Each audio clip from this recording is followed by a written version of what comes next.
Hello and welcome to Aliens Revealed Live. I'm your host Dean Caparella here on the Paranormal UK radio network. Alien abductions, monster-infested ranches, men in black, near-death experiences, close encounter experiences and more. We speak to some of the most amazing people on the planet, ready and willing to share their chilling stories with you.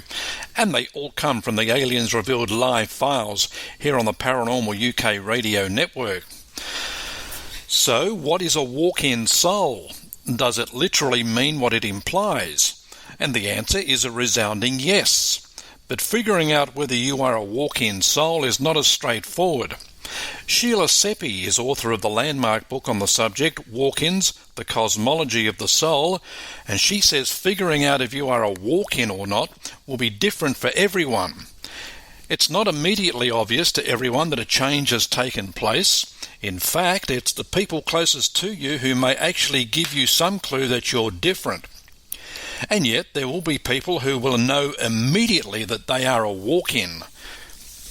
We're not suggesting you immediately perform a self-analysis on yourself to discover if the person you were when you were born is now back home in Soul Land.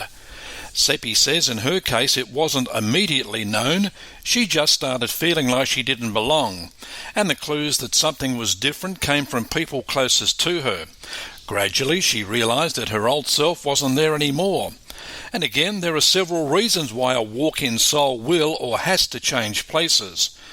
But a walk-in simply doesn't take over a physical body without an agreement. Seppi says a walk-in is a soul that has agreed to change places with another soul at a particular given time. She says she was headed for a wheelchair at the time her soul changeover took place. She had been diagnosed with a host of illnesses, and there was a strong possibility that she had developed a brain tumour.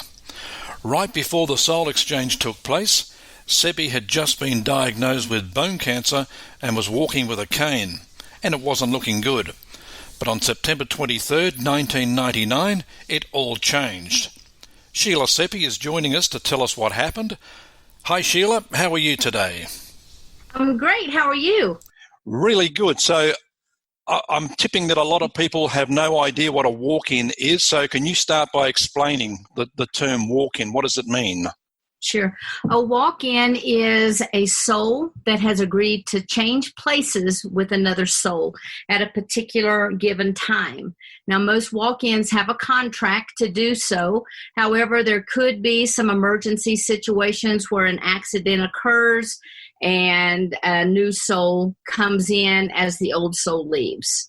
So it's always an agreed upon arrangement. Okay, so you are a walk-in? Yes. Okay, so when did yours take place? My walk-in experience occurred around September 23rd, 1999. At that time, I was a very ill person. I had been diagnosed with a host of illnesses throughout my life, starting in my early 20s. They thought I had possibly brain tumors. They thought I could have MS, the beginning stages. They warned me that by the time I reached 40, I would probably be in a wheelchair. And that was not a very happy thought. But then later, I just continued to manifest more and more illnesses.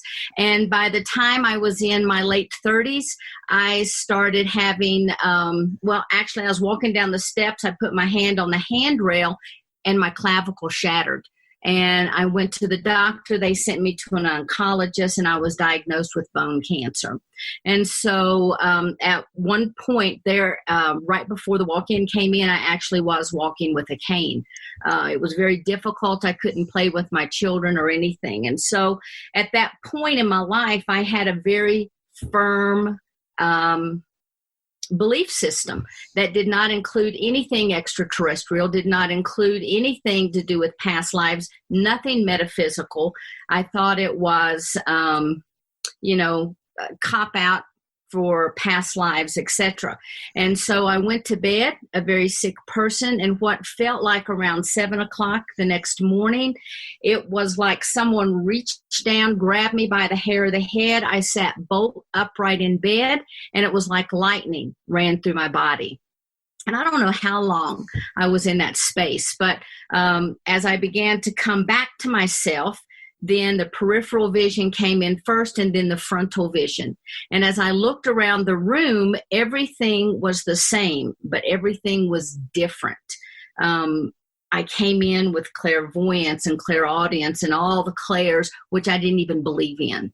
I began to have past life memories, which I obviously did not believe in. I began to know different healing methods. And for the longest time, I thought that I was having a psychotic break. I thought I was actually going crazy. So having all these sensations, so how did you react? I mean, you must have been pretty scared. I was freaked out. I just tell you, I mean, I didn't know what was going on. Like I said, my background was psychology, so I thought I was having a psychotic break or something unexplainable that I didn't know. But I could not even conceive. I had never even heard of a walk-in. I had read a book called Ask Your Angels that introduced me to spirit guides. That's the first I'd ever heard of spirit guides. And so I was very naive, very much in a box. And when these things began to happen to me, I wanted to share them, but when I did, people looked at me like I needed to be locked up. And then I began to believe that too. And so when you have a knowing, and it's almost because, just remember when I first came in, let's just say I was kind of hot off the press, and all of my senses were just wide open. And it was almost like I could read people's minds. I would know what they were thinking. I would know what their reaction was going to be. I knew where they'd been, what they were doing. And it was sensory overload. And again, I just thought I was going crazy. And so within 3 months, I had left the marriage that I was in and taken the 3 children. And within another 3 months, I had found my first spiritual teacher. And that was the beginning of my ability to kind of settle and to integrate into my body. But for those first 6 months, I had no idea what was going on. And I found my spiritual teacher because I was looking for a psychologist, because I just wanted her to write me a prescription and get me on meds. And, my life could then go back to normal. That's where my mind was. But when I met with her, she assured me that I was not going crazy and that I was a walk-in. And even though that rang true to me, that was yet something else that just rocked my world because I'd never heard of them before. And the more she explained, the more settled I became, but I also became angry. And so when I left, it was like, I wanted a prescription. I didn't want to hear something else, And so by the time I had walked down the stairs and gotten into my car, I was like, when's my next appointment? I couldn't wait to get back. And so she has her doctorate in psychology, but she also is Hopi in her lineage. And she was raised on the reservation, and she herself is a walk-in. And I've written a book about walk-ins, and I share her story in there. But she had learned about walk-ins from her grandmother. And so she began to kind of take me down this path.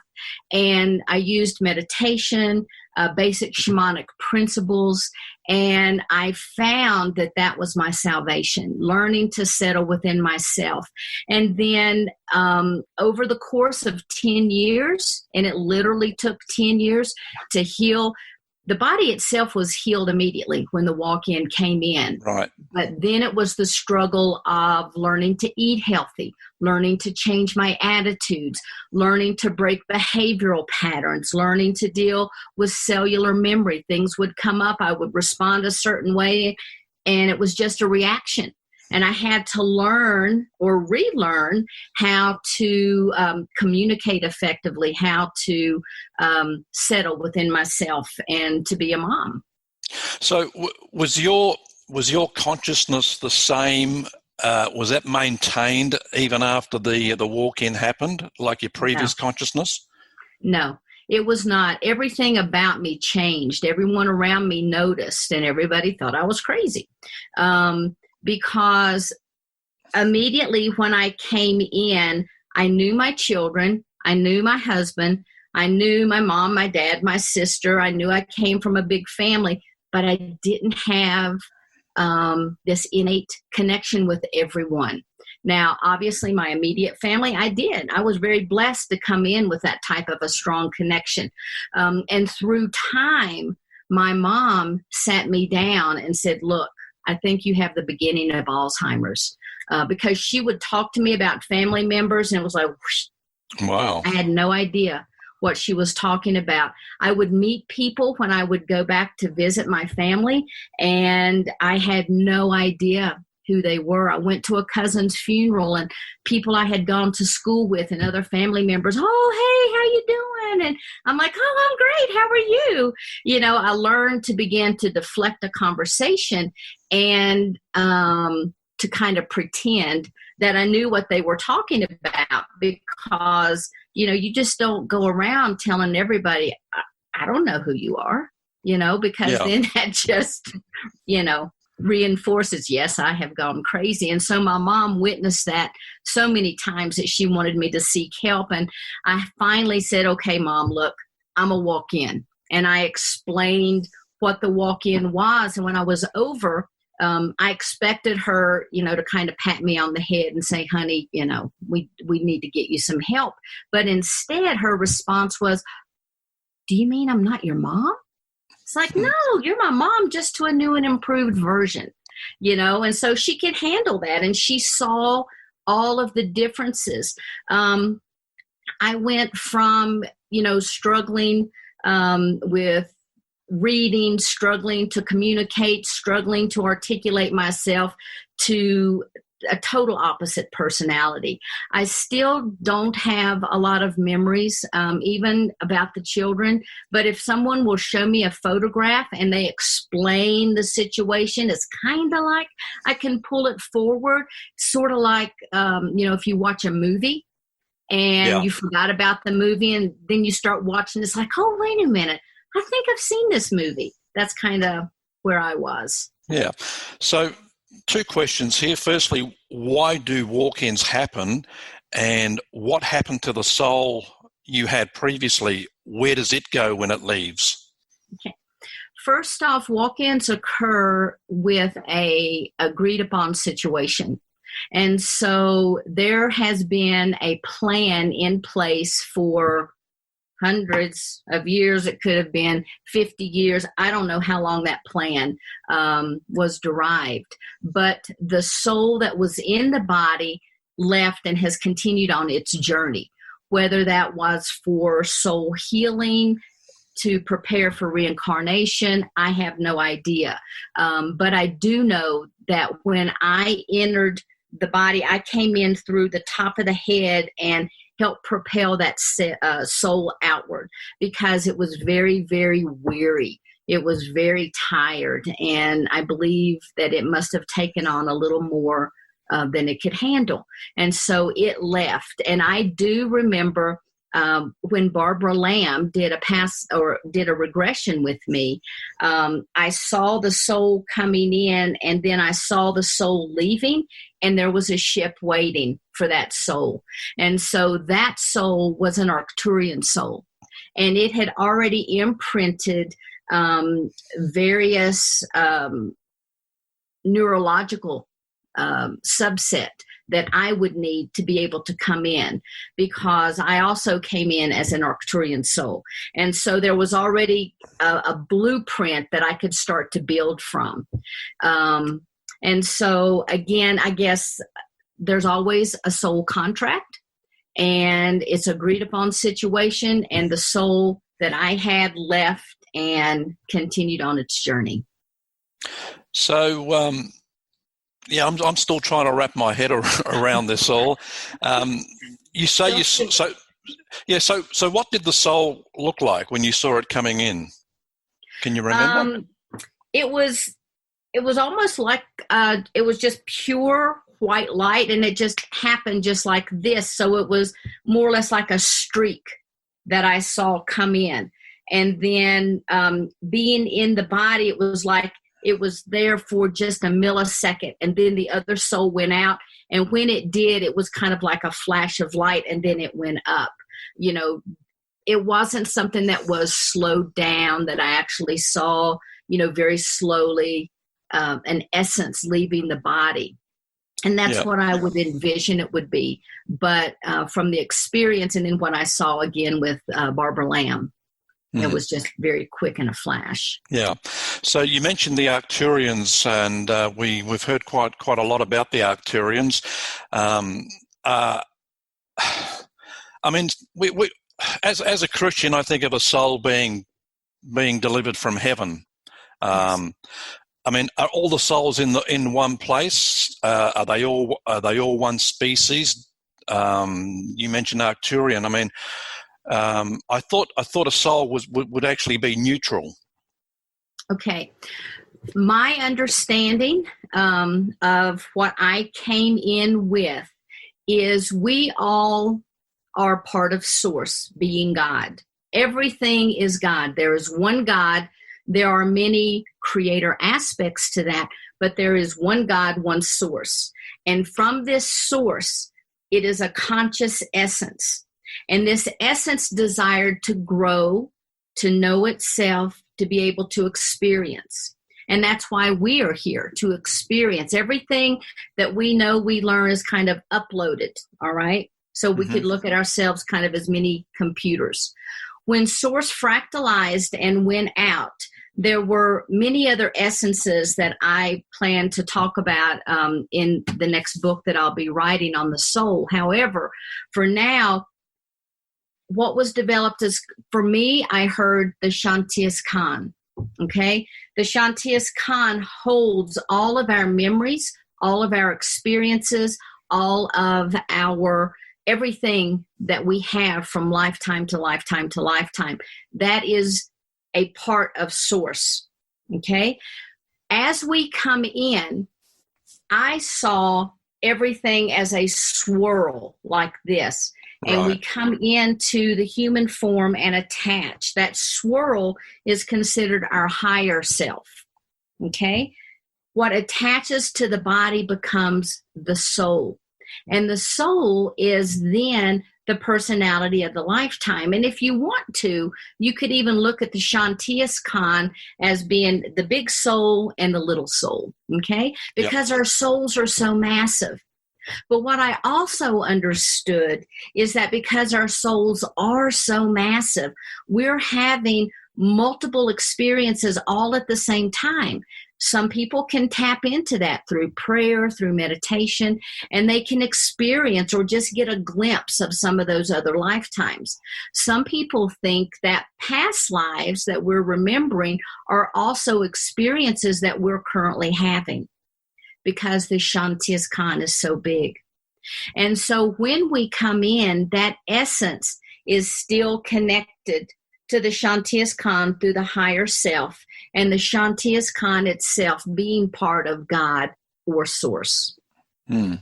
So is the soul like the spirit? I see the soul and the spirit as being two different things. To me, the spirit is that action portion, and I didn't go into that because the concept, as you said, you have to wrap your brain around it to begin with. But if you'll think of the ocean, and the ocean being the Shantias Khan, and if you take a bucket and you dip water into the ocean, out of the ocean, that being the higher self, and you pour that water into a cup, the cup being the human vessel or form, and the water that comes in is the soul. The action of pouring that water is your spirit. That's what enlivens things. That's what, kind of gives us our mojo through life. And the spirit, the soul, the higher self, it's all really the same thing, but for purposes of the way that we're taught, we like to categorize. And so these are just names. Yeah. So the soul is not tied to to one vessel or one body for a lifetime. What about near-death experiences? When they leave their body and then they supposedly come back. Do souls change place in those situations? They can, however, not always. Some people that have a near-death experience will go into, we'll call it a different realm, or the etheric or the astral plane, and they have an experience while they are there, and then they're called back into their body. And so that energy all returns. Some people, through a near-death experience, like several in the book, they have a near-death experience and they become detached, because my understanding is the soul is attached through a silver cord. And once that cord is severed, the soul leaves. But the body, the physical body, has to have a soul in order to be animated, in order to have life. And so if you're having a near-death experience and that silver cord is severed, if there is a pre-agreement, yes, another soul could come in, or the original soul comes back. And that original soul we call the Natal Soul. In the book, and we're talking about the book called Walk-Ins, The Cosmology of the Soul, Barbara Lamb wrote a foreword, and she talks about meeting a woman in her 40s who walked into her human body from a higher spiritual plane. And in pretty quick time, she ended up divorcing her husband so she could carry out her mission. I thought that was a little bit drastic at the time, where a change of souls takes place, and the person you're married to suddenly is not the person you want to be with. It's a little bit hard on them.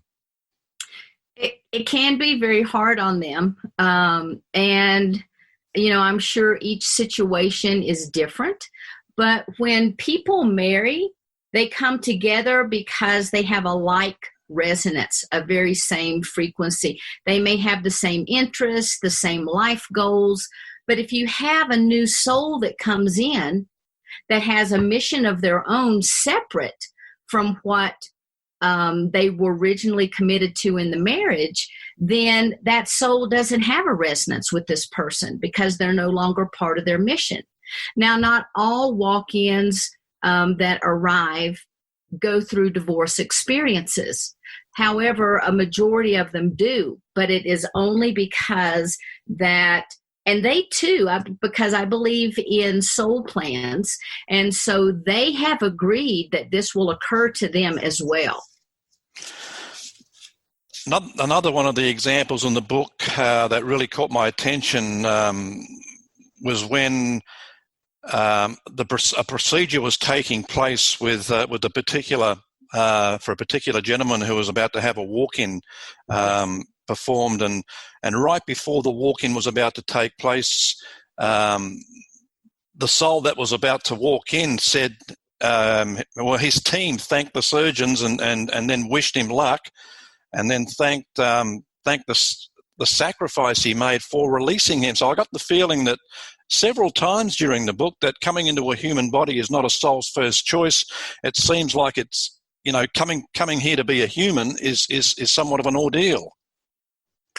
Well, it definitely is an ordeal because there are so many rules with this planet. There's so many limitations. Even 20 years after being in the body, I still struggle with manifestation because I want it right now. And it's like, I can't understand, or I can't wrap my brain around. It's like, okay, this is how manifestation occurs. I know how to get from point A to point B, but there's this lag time. And we also agree that we're going to forget everything. And so I didn't come in, unlike some people, I did not come in knowing that I was a walk-in. It was a process of self-discovery, of remembering who I was.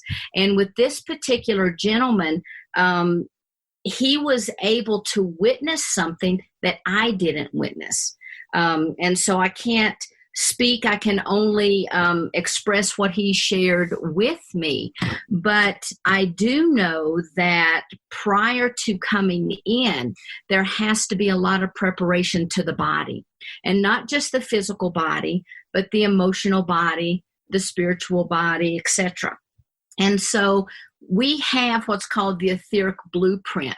And a lot of people are able to see this. If you unfocus your eyes and someone is sitting up against a wall, a lot of times you might see like a glow around the body. That's the etheric blueprint. That's the information that came in that is truly who you are. And it has everything there. It has everything you're going to need to operate as a human. And from there, we go out to the emotional body, the mental body, the spiritual body. There are many different bodies. So when a soul comes in, there has to be, not always, but the majority of the time, these bodies have to be loosened. Mm-hmm. And they have to be taken out and replaced before the soul can come in, because the energy of a new soul coming in, especially in my case to a very sick body, basically could fry the circuits. Now, one lady that came in was already in a coma. One person was having a near-death experience. So there's lots of different situations and scenarios that are set up. Sometimes a soul has such a like resonance with the new soul that's going to come in that you just have to have an upgrade out here. Mm-hmm. But in many, many cases, there has to be a loosening of these bodies, and very carefully, they have to be replaced with a subset, a new program. So that's exactly what this gentleman was describing that was occurring. And I know a lot of people think that when we're out of the body, that we're in this etheric state and we just, we kind of float around, or we're angels. And that's not the case that I have found, although I did come from a collective of souls that is very essence filled. But there's also a lot of times it's just like being on earth and everybody has a job to do. Eternity is a long time. Yep. Just think about that. Forever is a long, long time. And so we have other jobs that we do when we're on the other side and outside of this third dimensional physical realm. And so what Robert was witnessing was a surgeon who was coming with his expertise to loosen these bodies. And Robert had the opportunity to witness this with his support. Now, everyone that incarnates, not just walk-ins, but everyone that incarnates has their own spiritual team. A lot of people call them guardian angels. A lot of people call them their guides, their teachers. It's just a name that we give them. But we have support from the other side. We are always connected with Source. We're always connected with God. We're always connected with our team. We are never, never alone, even though we feel like it. And because we have jobs on the other side, if we're not utilizing our team, they're just sort of standing around like, what's mm-hmm. going on? Hello, Sheila, can you hear me? Yep. Kind of thing. They've got a job to do. And so, honestly, they've dedicated this time period of our life to assist us. So we really owe it to them to allow them to assist us. They're that little still voice we hear in our head. Yeah. If a soul could come into a body and still remember who it was and what it was capable of, wouldn't that make that particular person kind of pretty special? Perhaps being able to do miracles and things like that? I see walk-in souls just like everybody else. We're souls. The difference between a walk-in soul and a natal soul is the time that we arrive. Now, yes, there are souls that come in that have the ability to perform miracles type events. But most souls come in at this particular time to be in service to humanity, to be able to assist people to wake up, to find their inner divinity. All of the people that was interviewed in the book are here to be of service to humanity. Some come from what's called the angelic realm. Some come from a higher dimensional plane. Some remember coming straight from other planets. And so because life goes on forever, you have to realize Earth is one planet. There are many, many other planets. Now, the beings may not look 100% like us, but they're still beings. And they too have an essence, and they too are learning and growing and sending all this information back up to source or to God. And the higher we progress in our spiritual essence, the more we are connected, I feel like, to source. We don't have the same types of thoughts of anger and frustration, and we don't have warlike thoughts, although there are those that do. Yeah. And I guess this next question is going to be asked, at some stage when I put this together and post it. But I'm just thinking back to the Bible when Jesus was being baptized by John the Baptist, and the Holy Spirit entered Jesus at that particular time and basically, made him who he was, being able to perform miracles. I mean, are we talking about the same thing? I mean, I'm talking Holy Spirit and soul, I guess two different things, but maybe it was the soul that entered him. It can be. Walk-in is the term that we use now. 2,000 years ago, who knows? I am sure that there have been walk-ins throughout time. And in the research that I did, there were many, many people throughout history that we can say, hey, this person was a walk-in. As a matter of fact, one of the people in this book, the same gentleman that witnessed the surgeon preparing the physical body for his entry, was the walk-in of Abraham Lincoln. And so he remembers that, and he remembers why he came in, etc. And so throughout time, there have been walk-ins coming to the planet. So was Jesus a walk-in? I can't really answer that for you, but some people would say absolutely. Yeah, because John the Baptist says he saw this walk-in enter him. So I was going to ask you about people like Abraham Lincoln, because Abraham Lincoln, he tried for so many years to become president, and then eventually it all clicked for him, and he suddenly became great. I'm thinking about people like Albert Einstein, who wasn't all that smart as a young man, and all of a sudden he's come up with the theory of relativity and a couple other amazing things. So is there a chance that guys like that have a walk-in at some stage in their life and suddenly things change for them? It could be, or it could just be that they are more open to listen to their spiritual guides and they receive information. I know before I could really wrap my brain around the walk-in concept, I would have these wonderful, fantastic ideas. And I'm like, oh man, that was a great idea. And then before long, it's like, oh, thanks. It wasn't me after all. No, yeah. And so that could be the same thing. They could have sent all of this wonderful information in. Yeah. It could be the guides. Right. What about walk-ins in people that commit serious crimes like murder? Surely they don't choose to become a walk-in and walk into a person and know what they're going to do.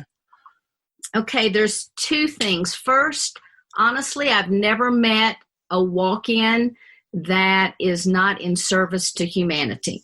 Never, ever. The second thing is you have to remember that everything is about experience. You could have been a murderer in your past life and come in this time and be a priest.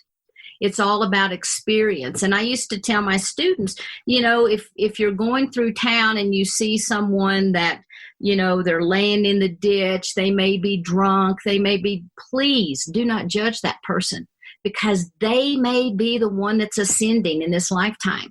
They may have done everything else, and now it's like, what's it like to be? Mm-hmm. And so as horrific as murder is, as horrific as, child abuse and all of those things are, as a human, you go like, I can't believe they did that to children. On the other hand, you also have to say we're a soul having a human experience. And we all, on the other side, not here, on the other side, have agreed to experience everything that is occurring to us in our lifetime.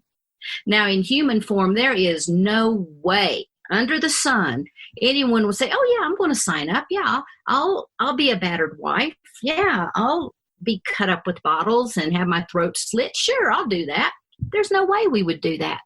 But from a soul perspective, for our learning, for our growth, yeah, maybe we would.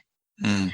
Also, I know of people who have children that are multi-handicapped, that they are, challenged in so many ways, that the parents say, oh, I just, I feel so bad. Is it something that I did or whatever?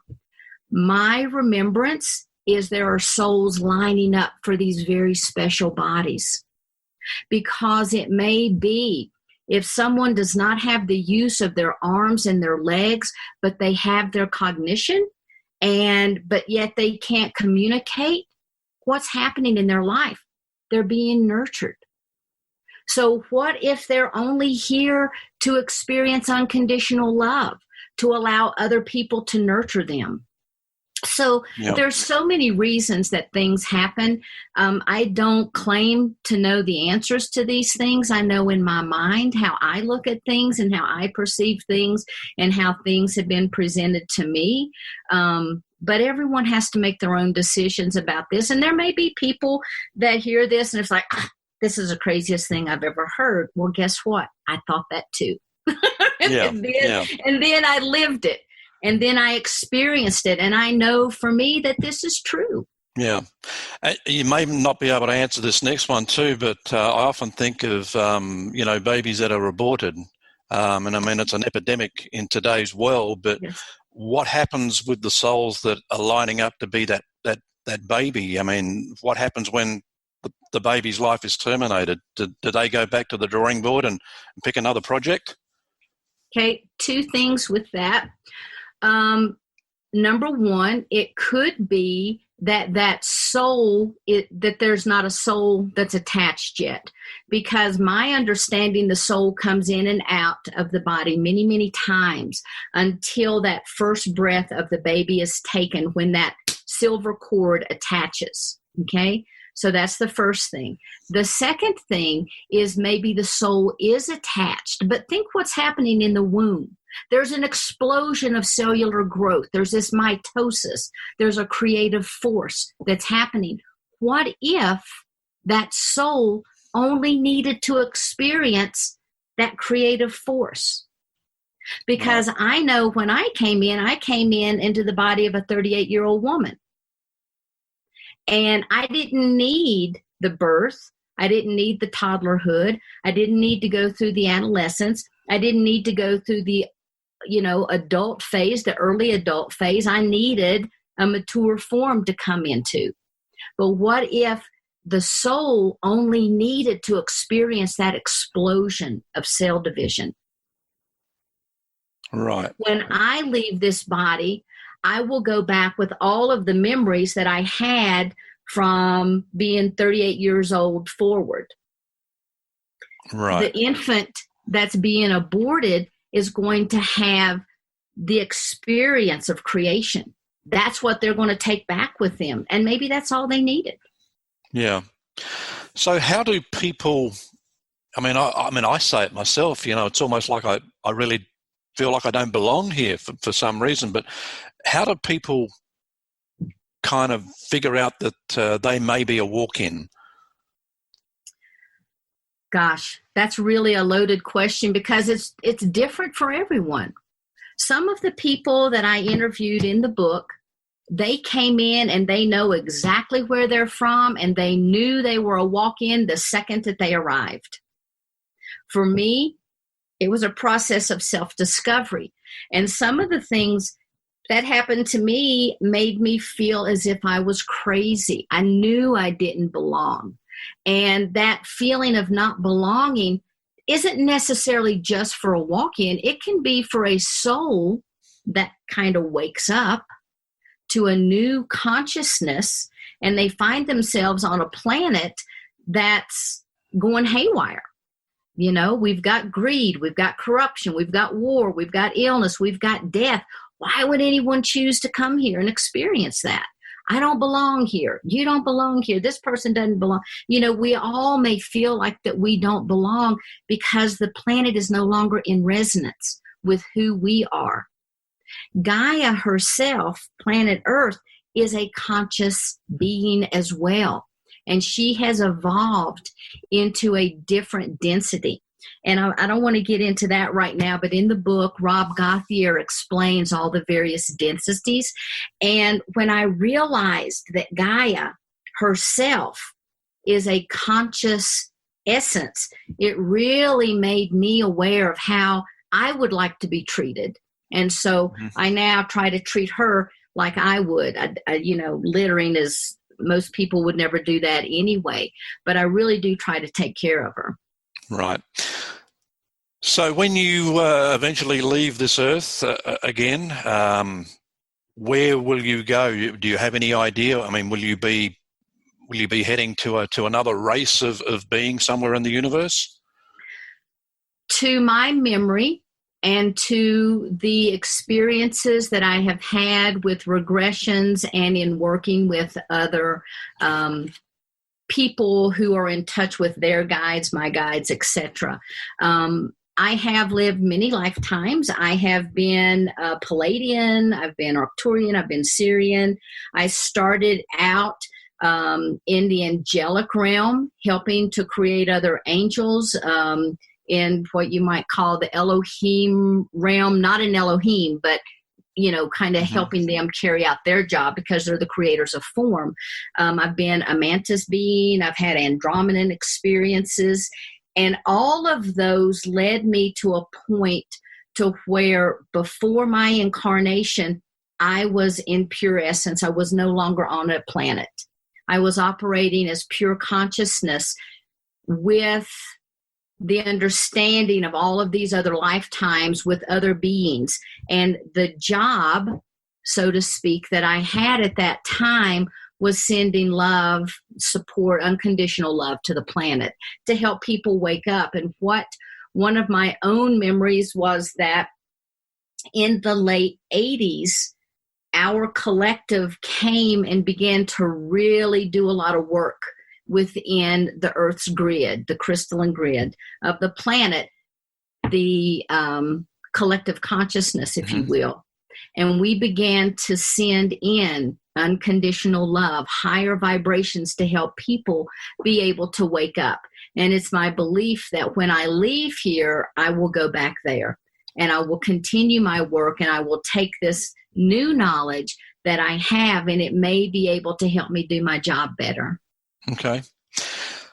The world is basically falling apart right now. So what made you decide to write the book, The Cosmology of the Soul?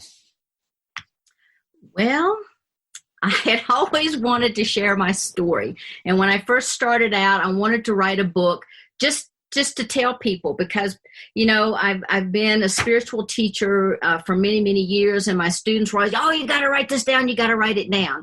I was just kind of procrastinating along with that. However, last April, I had an experience, and again, I'm sure that this was all written out in my plan, but I had an experience where I was in Palm Springs, and I was exposed to some type of a toxin that literally began to shut my systems down. And there were other people there that weekend that had similar experiences, but mine was really profound. I went to the hospital. My liver enzymes were 2,360, and basically they were super, super sweet to me. And the doctors, patting my hand, and it's like, now we're going to send you to this other hospital. Your liver might be shutting down, and they're going to be better able to help you. Wow. By the time I got to this other hospital, which I only went to the hospital to get blood work because the homeopath would not, she had to have that, and it was the Friday of Easter. So it was Good Friday, and there weren't a lot of places open, so I had to go to the hospital to get blood work. They kept me. They wanted to send me to another hospital.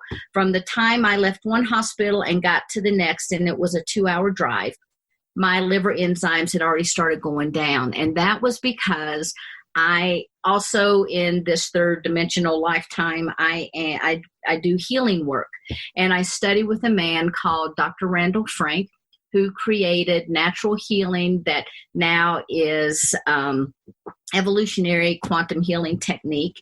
And from Germany, he began to pull that poison from my system, and he rebuilt my liver.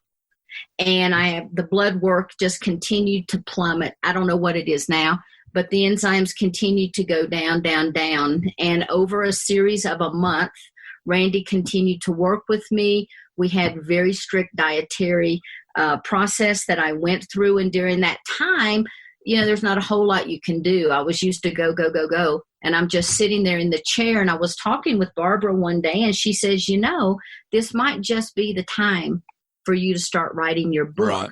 Okay. And I was like, oh. So I started processing the book. And then Andrea Piran, who also wrote a foreword for me, started encouraging. She read a little bit of what I had written. She's like, yeah, this is great. Go, go, go, go, do this. And then on my 20th year anniversary in September, on the fall, during the ceremony, the fall equinox, I was told, you're going to write this book. Do it. And when I'm told something I've learned, because I will argue with my spirit guides, my husband will say, are you talking to me? You talking to the plant? You talking to your guides? What are you doing? And, but they told me very strongly, you have to get this book out now. You really do.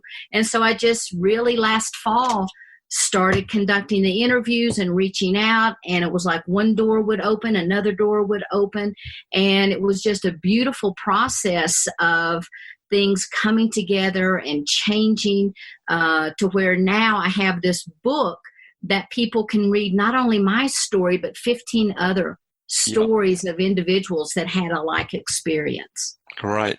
And I encourage people to grab the book. It's called Walk-Ins, The Cosmology of the Soul by Sheila Seppi. And I think one of the big bonuses, what really attracted me were the 15 other people that you talk about and you interviewed for the book. Just fascinating. I couldn't stop reading it. Yay! I'm glad. Just before we close, Sheila, you said that this universe is much larger than people think. That's obviously through your own knowing. So how large is it and how much life is in it? It is so large, I can't even begin to describe it. It's endless. It is truly endless. And there are more planets that support life than we can even wrap our brain around. If you look at a beach, Earth is one grain of sand that has life on it. There's that much life. Mm-hmm. And again, it may not be the humanoid form, the hominid form that we have. It could be more of a gaseous form. It could be more of a geometrical shape. It could just be an essence, a light. But there's so much life out there. And the one thing that I took away from this entire experience, not even just in the book, but just in living this life, is that Source is so much larger than I could have ever imagined. Because before I, had Christianity in a box, and it was like everything is within this. And if you step outside of it, that's of the devil. That's not good. That's bad. You have to be in this box. And what I've learned is that there is no box. Those are our human construct. That's how we look at things, how we're able to perceive it. But Source is so large, and it does not negate Jesus. It does not negate anything that has happened on this planet. To me, it just solidified my belief system and really exploded outward, because there is no beginning and there really is no end. And when we talk of Source, we're talking of God. Yes. Okay, and the entire universe is part of that Source. It's all God. So whether you're talking about Arcturians, Palladians, people from Vegas, wherever you're talking about, they're still part of God. There is nothing without Source energy, God, Creator, Great Spirit. However you want to look at that, there is only one Source, one God. And we all, everything, good, bad, evil, everything comes from within that source. So you can look at source as being the circle, and everything that we know is contained within there. The book is called Walk-Ins, The Cosmology of the Soul by Sheila Seppi. Sheila, thanks very much for your time. It's been an absolutely fascinating discussion. Loved it. Thank you. I appreciate it very much. And hope to talk to you again pretty soon. How long before the new book comes out? Oh, I've just started my outline. I've got so much. I'm working, I've got to get the ebook promoted. I'm working on an Audible book. Honestly, I don't look to start with any of the interviews until after the first of the year. Right. Okay. All right, Sheila, thank you. Thank you. That's healer, teacher, author, and walk-in, Sheila Seppi. Well, what is contact with non-human intelligence teaching us as a species? Mainstream ufology should be concentrating more on humankind's consciousness level ability, according to one man. Ray Hernandez is a co-founder of the Edgar Mitchell Foundation for Research on Extraterrestrial and Extraordinary Experience, more commonly known as FREE. He says instead of continually hashing over familiar UFO topics, we should be concentrating on consciousness level contact. Hernandez is passionate about consciousness contact with non-human intelligence, and a rapidly growing army of consciousness devotees has emerged within the ufology and paranormal communities in recent years, adding weight to a growing phenomenon. Secondly, all of these individuals hypothesize, just like I do, that all of what we're calling the contact modalities, which are the different ways that humans are piercing the veil and having contact with non-human intelligence, near-death experiences, out-of-body experiences, UFO contact, remote viewing, ghosts, spirits, poltergeists, orbs, channeling, hallucinogenic journeys, etc., etc., etc. All of them involve a manipulation of space-time. Okay? Mm-hmm. And because all of them involve a manipulation of space-time, they share certain commonalities.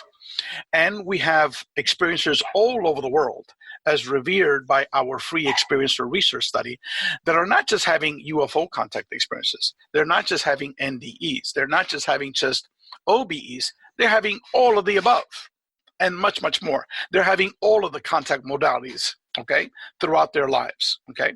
So the researchers in our free research study, and I can talk about that a little bit later on, knew this, but we never had the data. Okay. Now, the fields of mainstream materialist ufology are totally clueless about this. They totally ignore these topics. When you talk about paranormal, oh, that's woo-woo science. That's woo-woo crazy shit, Mm-hmm. So they totally dismiss it. All they care about is talking about Rendlesham Forest or the Roswell crash for the 5,000th time.